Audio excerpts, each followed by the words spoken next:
الرجیم بسم اللہ الرحمن الرحیم سورۃ انزلناها وفرضناها وانزلنا فیها آیات بینات لعلکم تذکرون۔ ہم نے قرآن مجید کو نازل کیا اور اس کے احکام کو ہم نے متعین کیا تاکہ تم نصیحت حاصل کرو۔ تو اس آیت کے اندر اللہ تبارک و تعالیٰ نے یہ بات بتلائی کہ اس قرآن کو ہم نے نازل فرمایا، وفرضناها اور اس کے احکام کو ہم نے متعین کیا، وانزلنا فیہا آیات بینات اور ہم نے اس کے اندر واضح آیتیں نازل فرمائی، لعلکم تذکرون تاکہ تم نصیحت حاصل کرو۔ آپ صلی اللہ علیہ وسلم نے فرمایا علموا نساءکم سورۃ النور، کہ تم اپنی عورتوں کو سورہ نور سکھلاؤ، اور دوسری روایت میں ہے کہ اپنے مردوں کو سورہ مائدہ سکھلاؤ اور اپنی عورتوں کو تم سورہ نور سکھلاؤ۔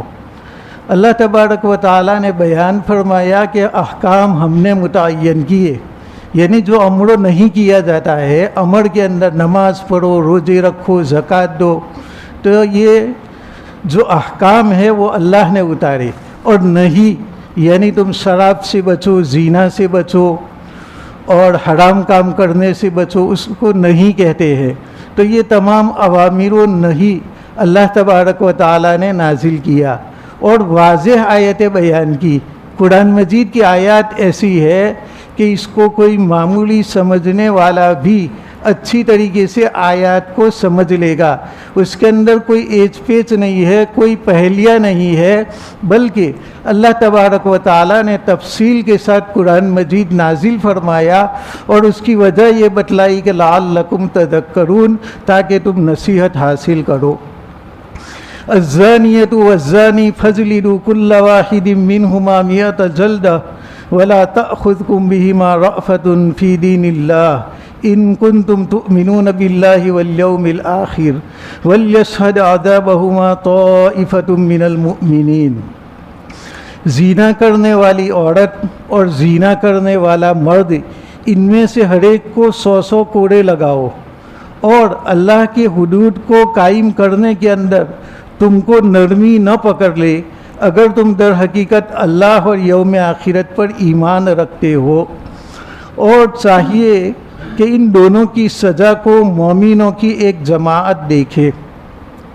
اس آیت کریمہ میں سب سے پہلے اللہ تبارک و تعالیٰ نے جو نہیں کے اعتبار سے حکم نازل فرمایا وہ یہ ہے کہ تم زنا سے بچو، تم پرائی عورتوں کے ساتھ تعلق رکھنے سے تم بچو، اور زنا سب سے بدترین گناہ ہے، اسی لیے اللہ تبارک و تعالیٰ نے زنا کو پہلے بیان کیا، اور اس کے بعد نظر کی حفاظت، اور اس کے بعد کسی کے گھر میں داخل ہو تو سلام بول کر کے اور اجازت لے کر کے داخل ہو۔ یہ تمام علتیں اسی بات کی ہے کہ تاکہ زنا کا صدور نہ ہو۔ کسی کے گھر میں تم بغیر اجازت کے داخل ہو گئے، ہو سکتا ہے کہ کسی عورت پر تمہاری نظر پڑ جائے، اور یہ نظر ابلیس کے تیروں میں سے ایک تیر ہے، زہر آلودہ تیر ہوتا ہے، اس بنا پر تم بد نظری کرنے سے بچو۔ اللہ تبارک و تعالیٰ نے زانی اور زانیہ کی جو حد ہے، ان کی جو سزا ہے، وہ قرآن مقدس میں بیان کر دی، اور اللہ تبارک و تعالیٰ جب کسی سزا کو خود واضح کر کے بتلا دیتا ہے تو اس کو حد کہا جاتا ہے۔ اور حدود کل 4 ہے، ایک تو زنا، دوسرا ہے چوری، تیسرا ہے زنا کی تہمت لگانا، اور چوتھا ہے شراب پینا۔ ان تمام کے احکام اللہ تبارک و تعالیٰ نے واضح طور پر بتلا دیے، اس بنا پر اس کو حدود کہا جاتا ہے۔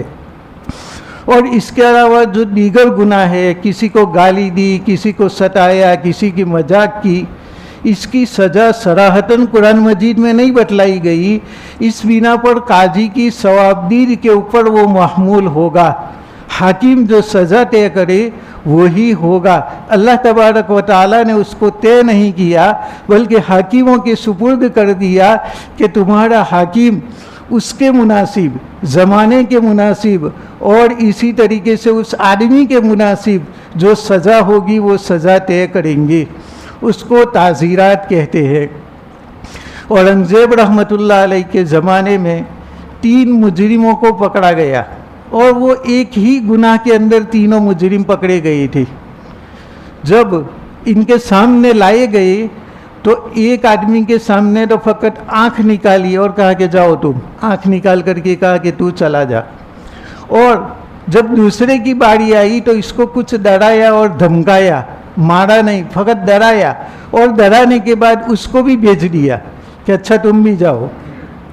تیسرا جو باقی بچا تھا تو اورنگزیب رحمۃ اللہ علیہ نے اس کی لکڑی سے خبر لی اور اس کو تھوڑا سا پیٹا اور پھر اس کے بعد کہا کہ اچھا اب تم بھی چلے جاؤ. اب جو مصاحبین تھے، وزراء تھے جو ان کے قریب میں بیٹھتے تھے، انہوں نے کہا کہ یہ بادشاہ، تینوں آدمی کا جرم تو ایک ہے لیکن سزا تو تم نے ہر ایک کو الگ الگ دی. ایک آدمی کی جانب تو فقط گھور کر کے تم نے دیکھا اور دوسرے آدمی کو کچھ برا بھلا کہا اور تیسرے کو تو آپ نے برا بھلا کہہ کر کے مارا بھی. اورنگزیب رحمۃ اللہ علیہ نے فرمایا کہ تم جاؤ اور ان تینوں آدمیوں کے حالات تم دیکھ لو کہ ان تینوں کی کیا حالتیں ہیں. اب انہوں نے دیکھا، وہ گئے تو جو پہلا آدمی جس کی جانب فقط آنکھ نکالی تھی، وہ بیمار ہو کر کے بستر پر گر گیا تھا اور اپنے اوپر چادر اوڑھ لی تھی اور بہت بڑا بخار اس کو آ گیا. دوسرے آدمی کو دیکھا کہ وہ تو مر چکا ہے اور نماز جنازہ کی اس کی تیاری کی جا رہی ہے. اور تیسرے آدمی کو دیکھا جس کو تھپڑیں لگائی تھی، وہ لوگوں کے اندر رعب مارتا پھرتا تھا کہ اس میں کیا 2-4 مجھے لگائی اور اس کے بعد چھوڑ دیا. میں یہ کام چھوڑنے والا نہیں ہوں، میں مار سے گھبرانے والا نہیں ہوں. تو اب یہ تینوں کی حالات لے کر کے یہ وزراء حضرت اورنگزیب رحمۃ اللہ علیہ کے پاس آئے اور کہا کہ تینوں میں سے پہلے کی یہ حالت تھی، آنکھ نکالی تو بیمار ہو گیا. تو اورنگزیب رحمۃ اللہ علیہ نے فرمایا کہ اگر میں اس کی جانب آنکھ نکال کر کے مارتا تو کیا ہوتا؟ تو کہا پھر یہ تو یہیں پر مر جاتا. اچھا دوسرے آدمی کو میں نے دھمکایا، اس کی بنا پر وہ تو مر گیا، اس کو اگر میں مارتا تو شاید وہ یہیں پر مر جاتا. اور تیسرے آدمی کی حالت تو تم نے دیکھ لی کہ جن کو ہم نے زیادہ مارا وہ تو ڈھٹائی سے کہتا پھرتا ہے کہ اس میں کیا ہے 2-4 لگائی اور میں یہ معاملہ ابھی بھی چھوڑنے والا نہیں ہوں، میں یہ کام کرتا رہوں گا. تو اب اللہ تبارک و تعالیٰ نے حاکم کو اتنی سوجھ بوجھ دی ہے کہ گناہ تو ایک ہی ہو لیکن آدمیوں کے اعتبار سے فرق پڑے گا. کوئی کسی کی آواز کو برداشت کر سکتا ہے، برا بھلا کو برداشت کر سکتا ہے یا نہیں کر سکتا، کوئی مار کو برداشت کر سکتا ہے یا نہیں کر سکتا. ان تینوں کی حالت کے مطابق اورنگزیب رحمۃ اللہ علیہ نے تینوں کو سزا دی. تو اسلام کے اندر یہ 4 حدود ہے. اس کے علاوہ بقیہ جو ہے گالی دینے کی سزا، جھوٹ بولنے کی سزا، کسی کی مذاق کی اس کی سزا، تو یہ اللہ تبارک و تعالیٰ نے طے نہیں فرمایا بلکہ اس کا معاملہ حاکموں کے اوپر چھوڑ دیا. لیکن زنا چونکہ بدترین عمل ہے، اس بنا پر زنا کو سب سے پہلے بیان کیا.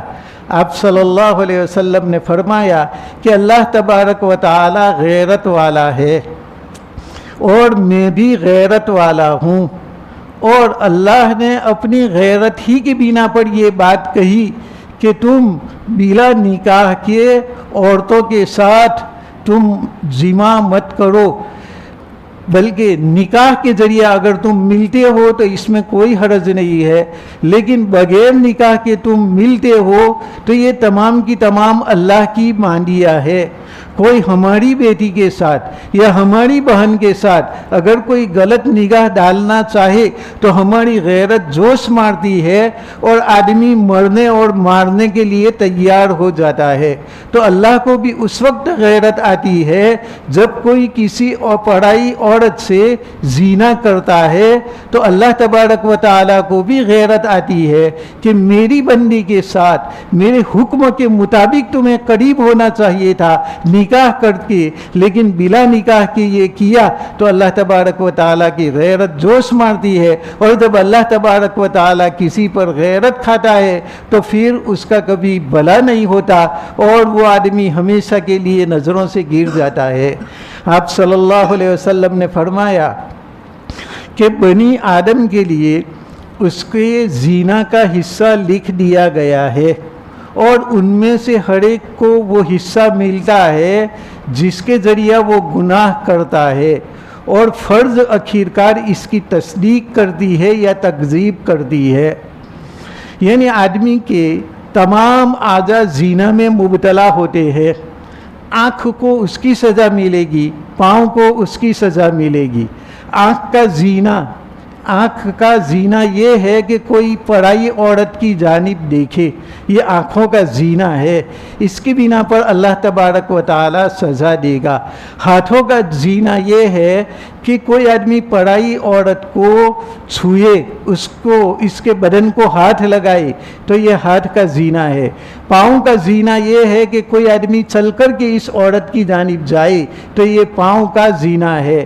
اور اس کے بعد فرج جو ہے یہ یا تو تصدیق کرتی ہے یا تکذیب کرتی ہے۔ موقع ملا تو اب یہ آدمی زنا کر لے گا۔ اس لیے اپنی نگاہوں کو بچاؤ۔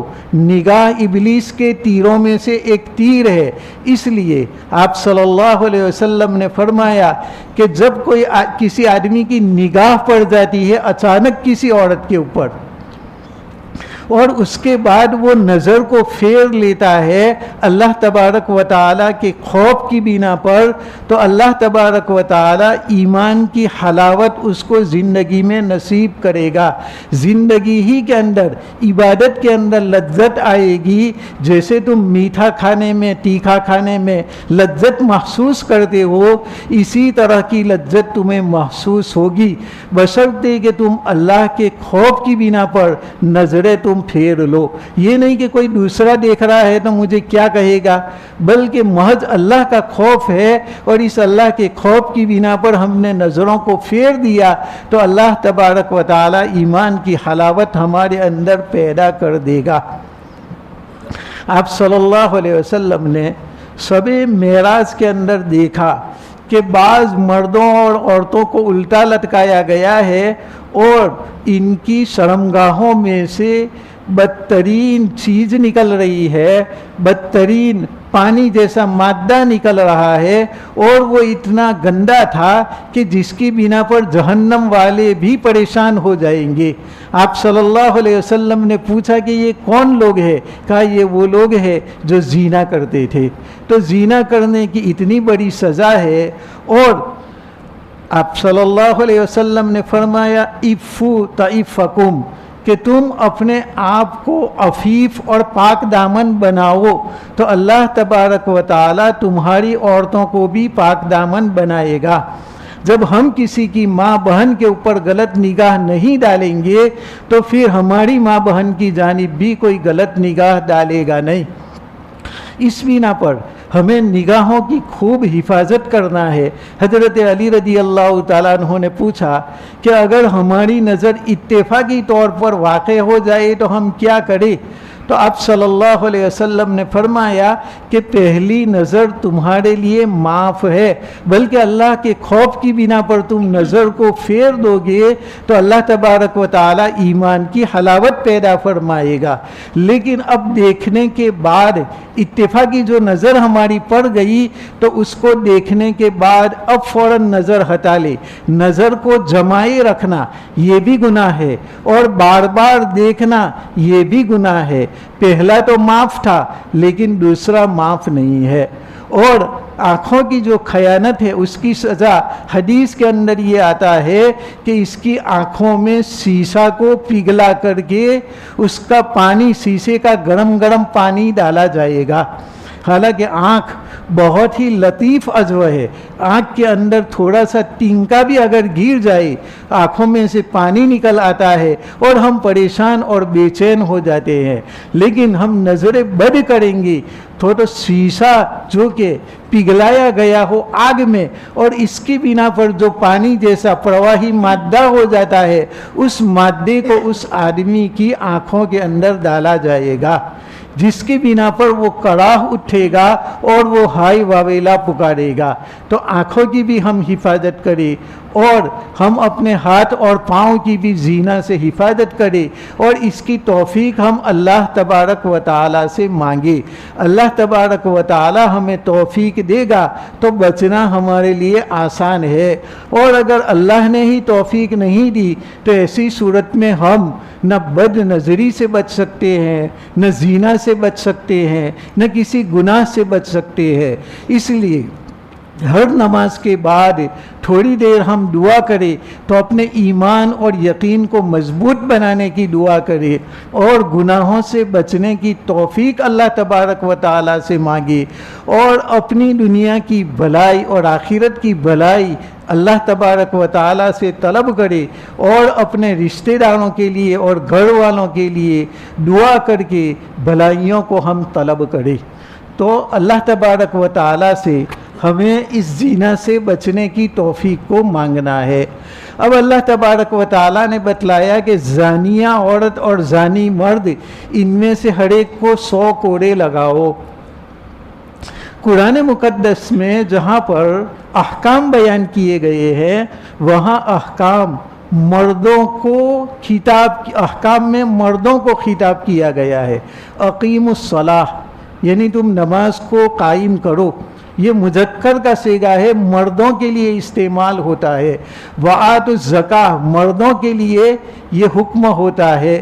کتب علیکم الصیام تم مردوں کے اوپر ہم نے روزوں کو فرض کیا ہے، اور عورتوں کا صیغہ استعمال نہیں کیا بلکہ مردوں کا صیغہ ہر جگہ پر استعمال کیا، کیونکہ اللہ تبارک و تعالی چاہتا ہے کہ عورت کا جیسے جسم پوشیدہ رہنا چاہیے اپنی چادر کے اندر اور اپنے گھر والوں کے اندر، اسی طریقے سے عورت کے خطاب کو بھی میں مرد کے خطاب کے اندر چھپا دیتا ہوں۔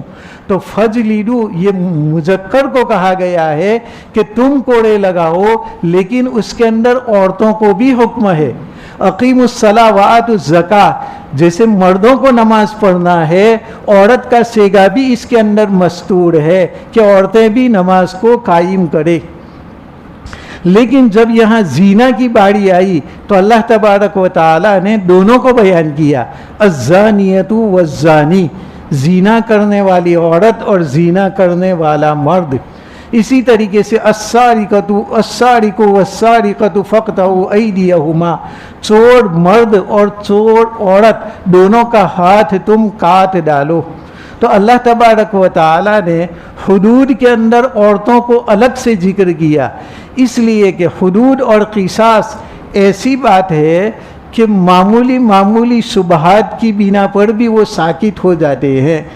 تو کوئی آدمی سوچے گا کہ جب زانی ہی کو سزا دی گئی تو زانی مرد کو سزا دیں گے، عورتوں کو کمزور ہونے کی بنا پر اللہ نے معاف کر دیا۔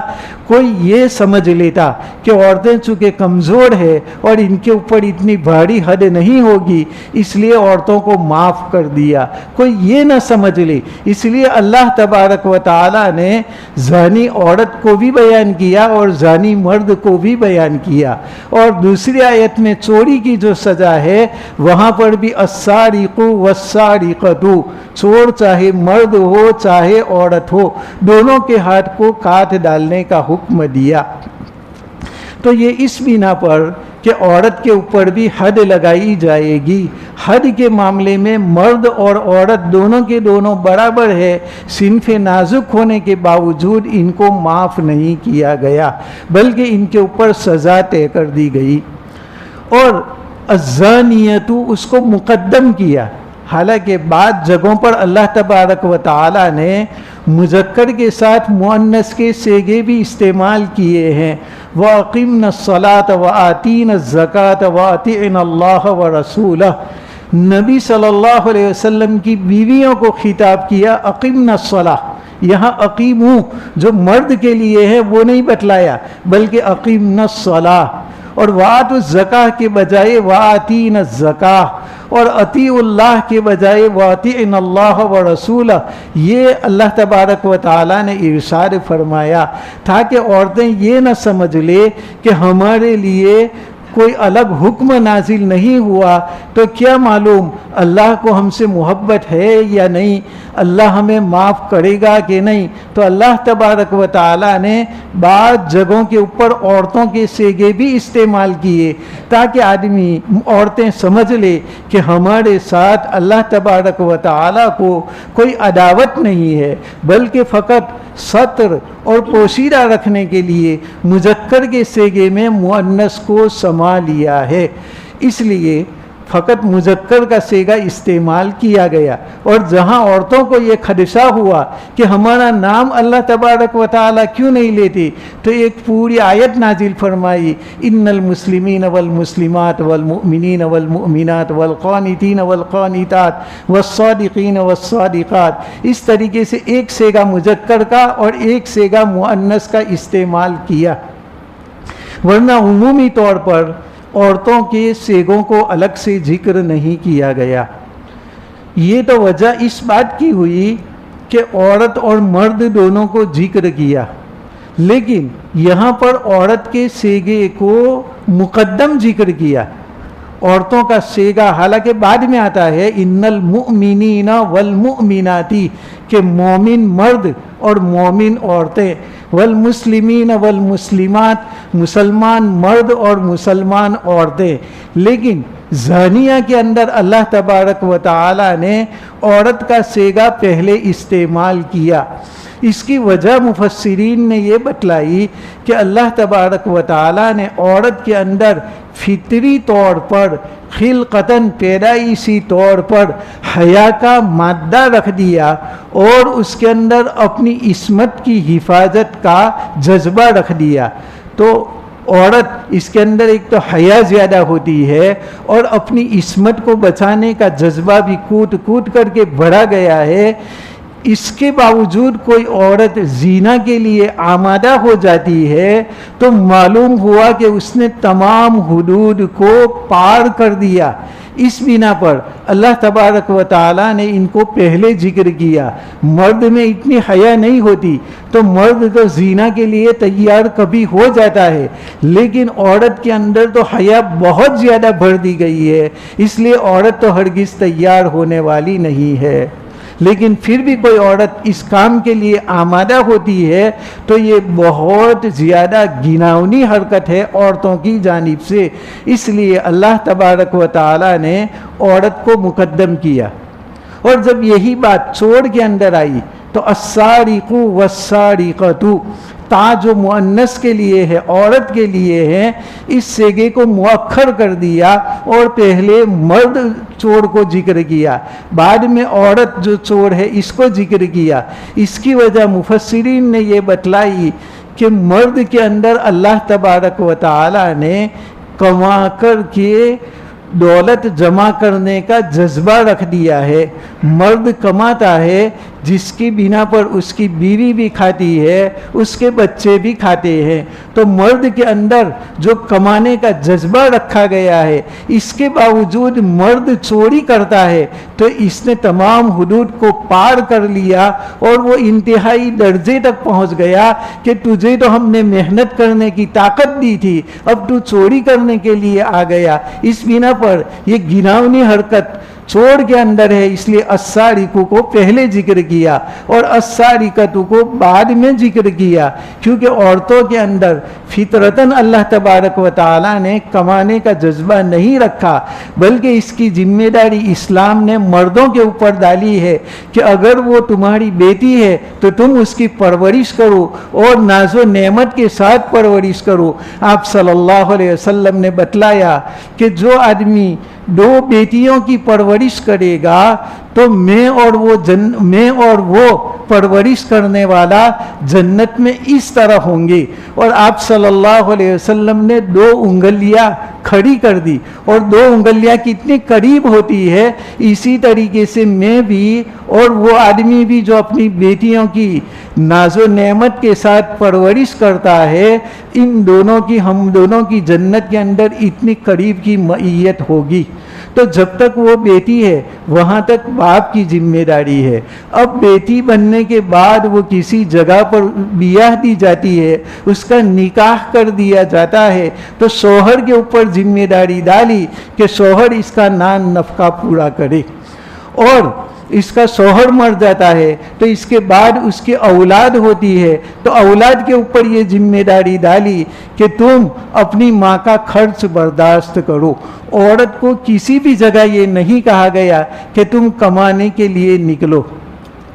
ہاں, یہ جو مغرب کا تمدن ہے, کیونکہ ہم انگلینڈ, امریکہ, فرانس ایسے ترقی پذیر ممالک کو ہم دیکھتے ہیں کہ عورتیں بھی اس میں کام کرتی ہے اور عورتیں بھی کماتی ہے, تو ہمارے اندر بھی یہ جذبہ پیدا ہو گیا کہ ہم بھی عورتوں کے لیے کمانے کی اجازت دے دے. حالانکہ یہ ذمہ داری تو اللہ نے مردوں پر رکھی ہے. عورت کی کمائی کو کھانا یہ کمینگی سمجھا جاتا ہے. ہمیں تو عورتوں کو کھلانا چاہیے, نہ کہ اس کے ہاتھ سے کمایا ہوا ہم کھانا کھائے. تو یہ ایک کمینگی ہے. اور وہ کہتے ہیں کہ مرد اور عورت دونوں برابر. تو جب مرد تجارت کرتا ہے تو عورتیں بھی تجارت کرے گی, اس کے اندر برا کیا ہے؟ وہ ایسا کہہ رہے ہیں.